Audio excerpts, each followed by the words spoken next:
कैसा है अपना वृंदावन। भक्ति की रीति जहाँ पल पल है, हर रोज नई नई रीति है वहाँ पे। रीति का मतलब हर रोज नया नया ठाकुर जी को लाड़ लड़ाने का तरीका है, हर रोज नया उत्सव है। आपको क्या लगता है शरद पूर्णिमा एक दिन होके ब्रज में खत्म हो गई? वहाँ हफ्तों भर पहले से पूर्णिमा का आनंद शुरू हो जाता है और शरद पूर्णिमा खत्म होने का नाम नहीं लेती। वहाँ पूर्णिमा खत्म होने के बाद भी शरद का उत्सव चलता। वहाँ बसंत शुरू होने से पहले भी बसंत और होने के बाद भी बसंत का उत्सव चलता। वहाँ जन्माष्टमी से महीना भर पहले जन्माष्टमी शुरू हो जाती है। वहाँ होली से महीना भर पहले होली शुरू हो जाती है। ब्रज की धरती पर कोई भी आदमी बोर नहीं हो सकता है। क्यों नहीं हो सकता? क्योंकि वहाँ हर रोज ठाकुर जी को लाड़ लड़ाने के उत्सव होते हैं, हर रोज नई नई रीति है। भक्ति की रीति यहाँ पल पल है, प्रेम प्रीत की डोर।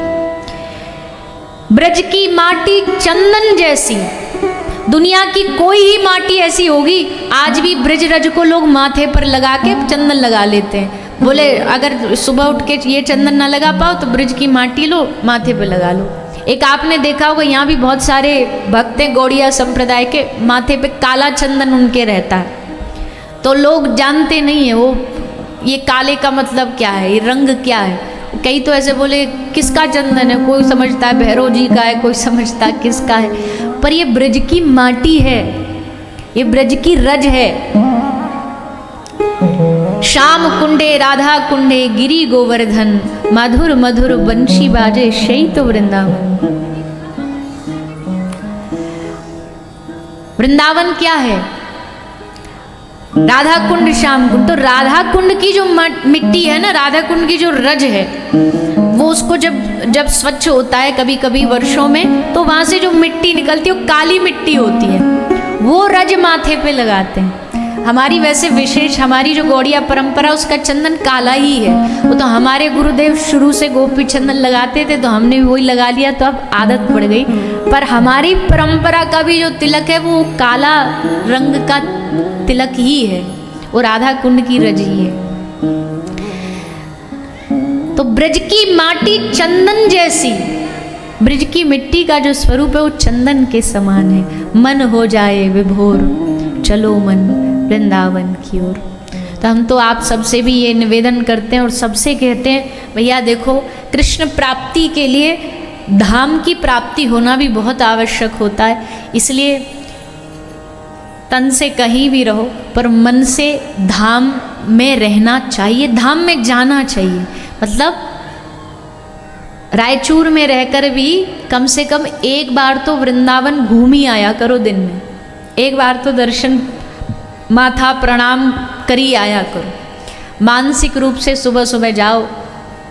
एक आध बार तो सब गए ही होंगे वृंदावन, गिरिराज जी गए होंगे तो दर्शन तो पता ही है आपको, परिक्रमा तो पता ही है आपको। तो जब आप गए थे कहाँ उतरे कहाँ गए, वैसे ही 5 मिनट निकालो और मन से वो पूरी यात्रा करके आ जाओ। स्टेशन पे उतरे, फिर वहाँ से उतर के ऑटो पकड़ा, ऑटो पकड़ के फिर बिहारी जी के मंदिर गए, बिहारी जी से फिर हम राधा रमन जी गए, वहाँ से राधा वल्लभ जी की माला चढ़ाया है। वहाँ से श्री जी के मंदिर चले गए, श्री जी से गिरिराज जी चले गए, गिरिराज जी की तलेटी में दूध चढ़ाया है, मानसी गंगा में स्नान कराए। बताओ एक ढेला नहीं लगना आपका और रोज ब्रज की यात्रा हो जाएगी। क्या घटेगा इसमें? कुछ जाना थोड़ी है। मानसिक रोज दर्शन करो, ब्रज की माटी चंदन जैसी, मन हो जाए विभोर। तो इसलिए तो भगवान ने ब्रज चुना। सारी धरती ब्रह्मांड में ये वृंदावन ही क्यों चुना अवतार लेने के लिए? क्यों? क्योंकि ठाकुर जी जानते हैं ब्रज की माटी। गोपी कहती है कन्हैया ये मत सोचियो कि तेरे आने ते ब्रज महान है गयो।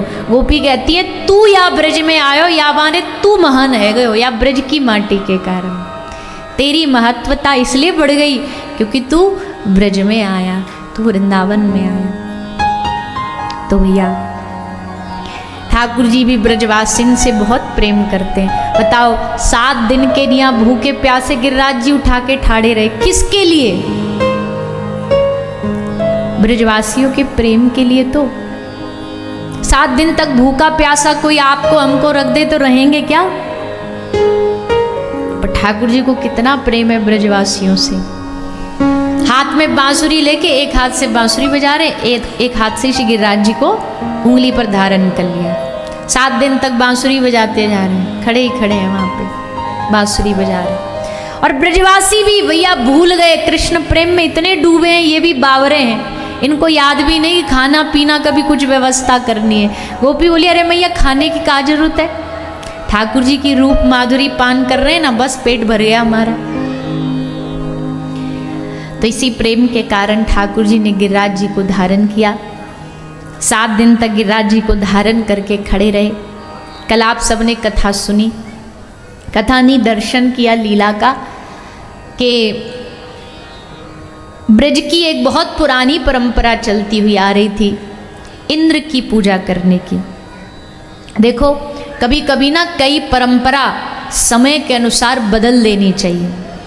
अगर कोई अकड़ के ही बैठा रहे कि हमारी तो मन मर्जी की परंपरा हम नहीं बदलेंगे, तो आखिर में जाकर के उस व्यक्ति को ही परेशान होना पड़ता है। समय अनुसार कुछ रीति कुछ परंपराएं बदलनी चाहिए, युग अनुसार, समय अनुसार, परिस्थिति अनुसार।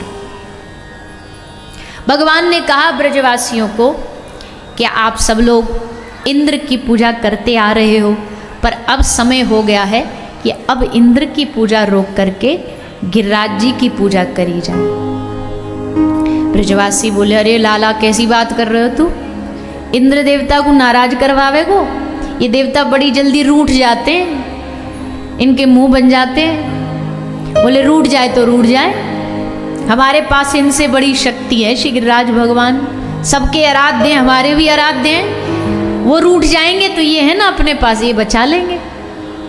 तो क्या करें, बोले अब की बार गिरिराज जी की पूजा। सब लोग गिरिराज जी की शरण में गए, गिरिराज जी की पूजा हो गई। पूजा होते ही महाराज इंद्र के कानों में आवाज गई, इस बार हमारी पूजा ना करके इन ब्रजवासियों ने गिरिराज जी की पूजा करी है।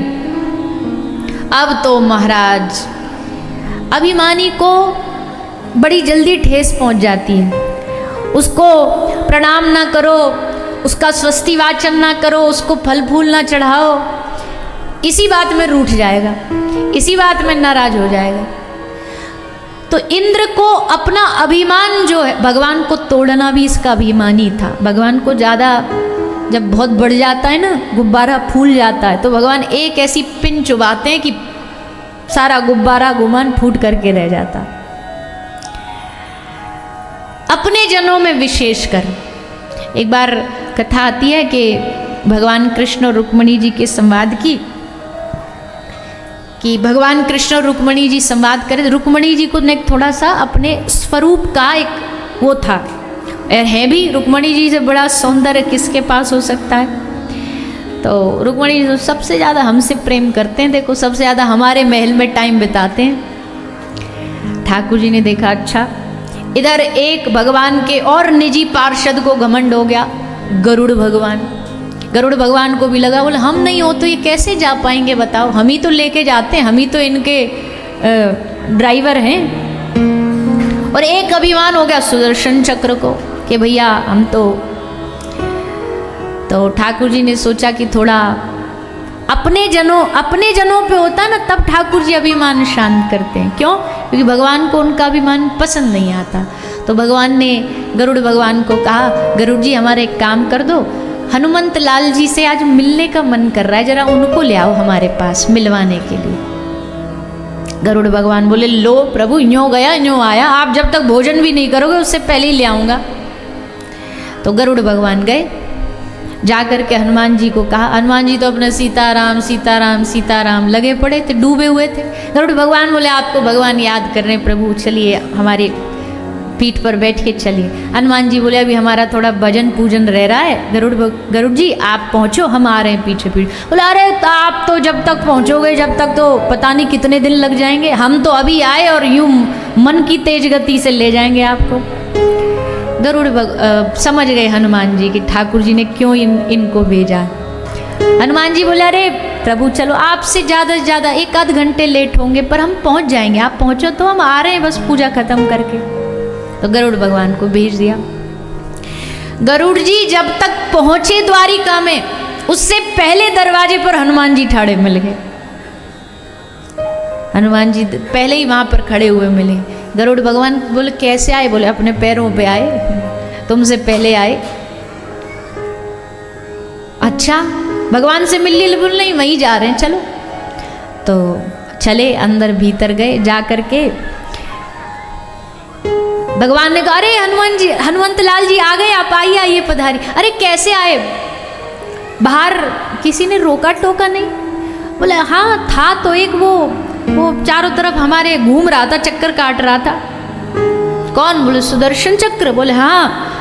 बोले हमें रोक रहा था, हमने क्या किया? बोले हमने उसको मुंह में धर लिया। लो प्रभु अपना सुदर्शन चक्र आप पकड़ो। मुंह में धर लाए हम उसको। ठाकुर जी बोले अच्छा प्रभु, ये कौन संग में कौन बैठी है?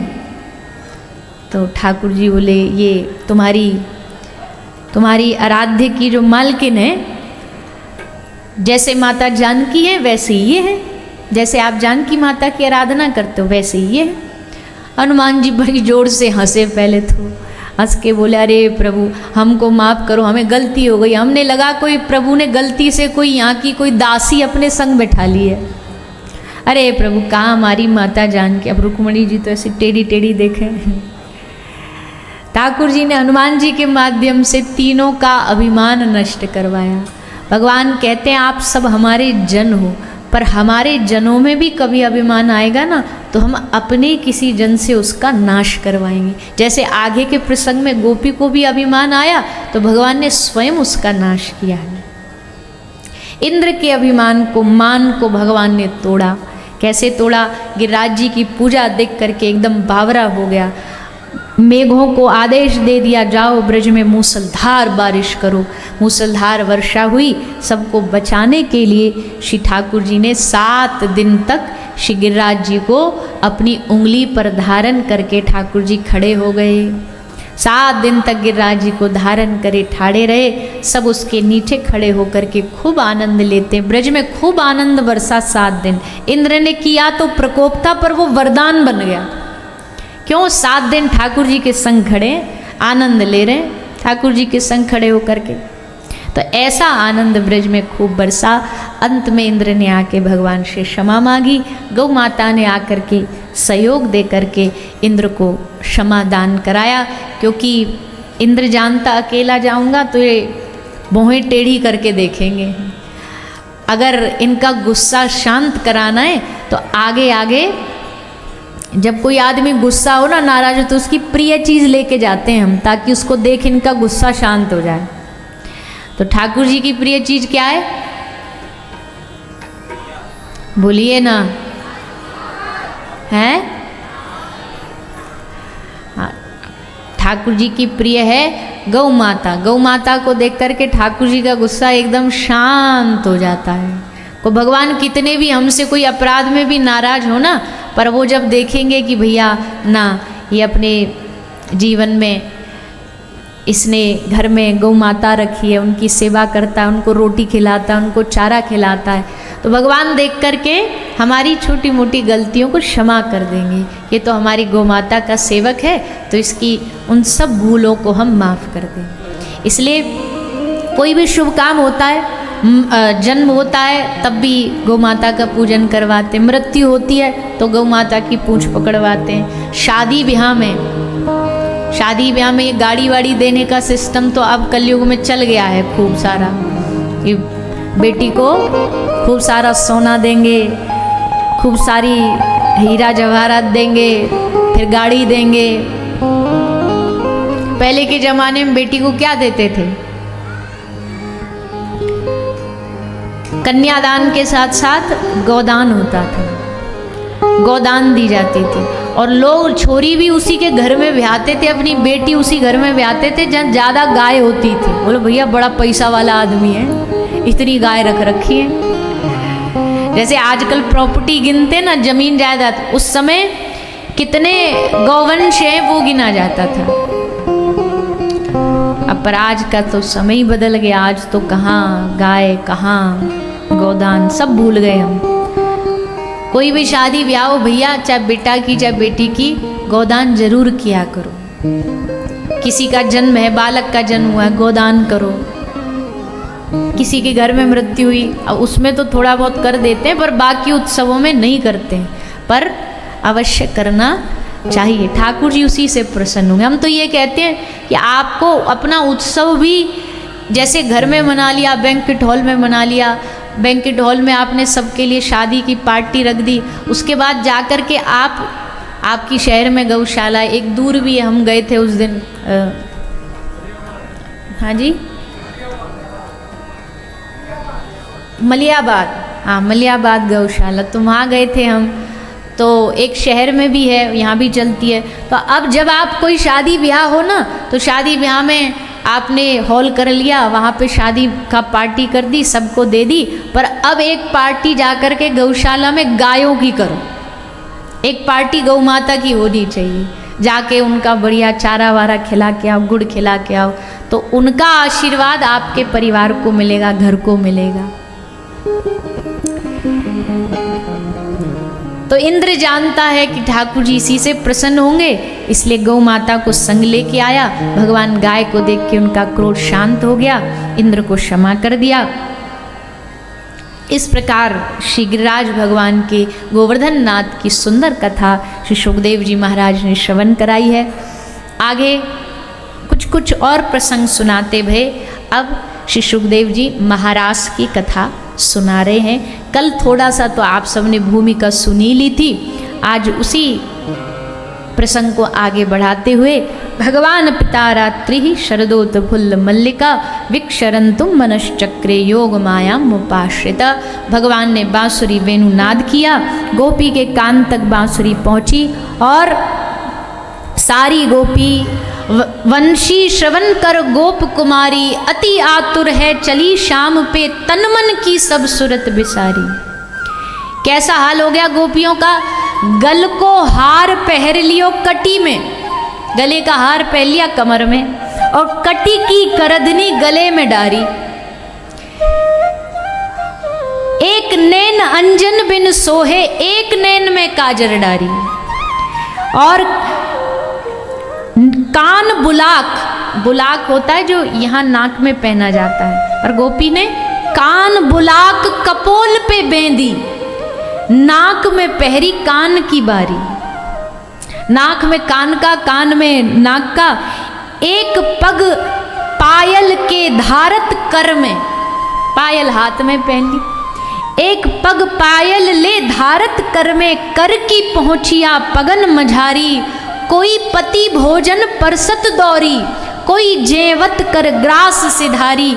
नारायण जो जैसी हुती घर, ऐसी ही उठ उठ विपिन पधारी। जो जैसी जो काम कर रही, सब मई छोड़ छाड़ के सब भाग पड़ी ठाकुर जी के बुलावे पर, सब आ गई, भगवान के सामने उपस्थित हो गई। भगवान ने सबका स्वागत किया। स्वागतम वो महाभाग प्रियम किम करवाने व, सबका स्वागत सत्कार करते हुए भगवान ने परीक्षा ली, आने का क्या कारण है। सब गोपियों ने उत्तर दिया, तर्क दिया। ठाकुर जी उनके तर्क, उनके उत्तर को सुन करके खूब प्रसन्न हुए, प्रसन्न होकर के उनके साथ विहार करने लगे। गोपी सब गोपी की परीक्षा लेकर के ठाकुर जी उन सबको परीक्षा में उत्तीर्ण करते हैं। लेकिन अब गोपी भगवान के साथ विहार तो कर रही है, पर जैसा कहा विहार करते करते गोपी के हृदय में अभिमान प्रकट हुआ, तो श्री ठाकुर जी गोपियों को छोड़ करके अंतर ध्यान हो जाते हैं। और जब ठाकुर जी के जाने पर गोपियों के हृदय से जो धारा प्रकट हुई, जो गंगा प्रकट हुई, उसी गोपी के भाव का नाम है गोपी गीत। भगवान के गमन पर गोपी का हृदय क्रंदन करने लगा, हृदय में बेचैनी बढ़ गई, भगवत प्राप्ति की बेचैनी बढ़ गई। भगवान अब तक तो हमारे संग थे, पर हमारी एक भूल उनको हमसे इतना दूर ले गई, एक भूल हमें उनसे इतना दूर ले गई, अब हम क्या करें। सो सोचा पुकारे भगवान को, और तब पुकारने के लिए गोपी ने एक भाव गाया जिसका नाम है गोपी गीत। आइए आप हम सब भी उसका पाठ करें।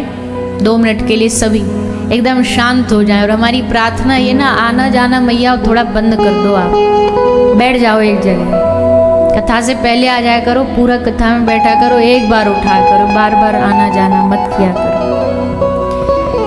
सारी ब्रज की गोपी ठाकुर जी को पुकारते हुए हृदय का वो भाव प्रकट करती हुई भगवान का आवाहन करती है, हे दीनानाथ, हे आजान बाहु, हे महाबाहु, आप हमारे जीवन आधार हो, आप हमारे प्राण हो, आप हमारा हृदय हो, आप हमारे हृदय की धड़कन हो, और आप ही हम सब गोपियों को आज असहाय अकेला इस ब्रज की, वृंदावन की इस बीथियों में छोड़ करके चले गए। भगवान को लांछन भी लगाती हैं, गोपी के पास अधिकार है बोलने का। गोपी कहती है तुमने हमको अघासुर से बचाया, बकासुर से बचाया, इस ब्रज को तुमने बड़े बड़े दैत्यों के मुंह से बचाया, क्या आज इस दिन के लिए कि आज तुम्हारा विरहासुर आकर के हमें मार दे, तुम्हारा विरह हमें आके मार दे? अगर मारना ही था तो बचाया क्यों, हमें जीवित क्यों रखा, उसी दिन मर जाने देते, क्यों इंद्र के प्रकोप से बचाया, इस ब्रज में हमें बह जाने देते। और जब बचा लिया तो आज खुद, आज स्वयं हमारे प्राणों को क्यों?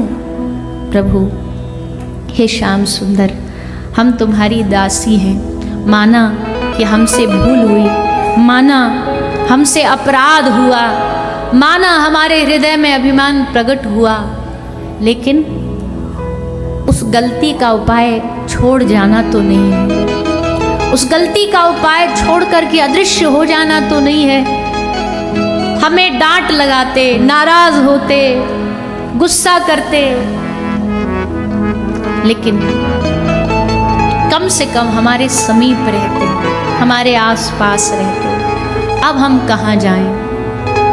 कच्चित तुलसी कल्याणी गोविंद चरण प्रिय, हे वृंदा देवी, तुम तो ठाकुर जी की परम प्रिय हो, कहो ना, बताओ ना, श्याम सुंदर तुम्हें तो बता के गए होंगे, कहाँ गए हैं? हे यमुने महारानी, हे तमाल के वृक्ष, तुम बताओ ना, तुमने तो जाते देखा होगा, श्याम सुंदर किस मार्ग से गए, किस रास्ते से गए, कोई हमें वो रास्ता बता दे जहाँ हमारे श्याम सुंदर गए। विरह बढ़ता गया, बढ़ता गया, आतुरता बढ़ती गई, क्रंदन बढ़ता गया, और फिर जब प्रेम विरह एकदम शिखर पर पहुंच गया, तब गोपी का हृदय का भाव इस गीत के रूप में बहना शुरू हुआ। ये गीत केवल गीत नहीं है, ये भक्त की पुकार है अपने प्रियतम को पुकारने की। पुकारती हुई गोपी गाती है, जयति ते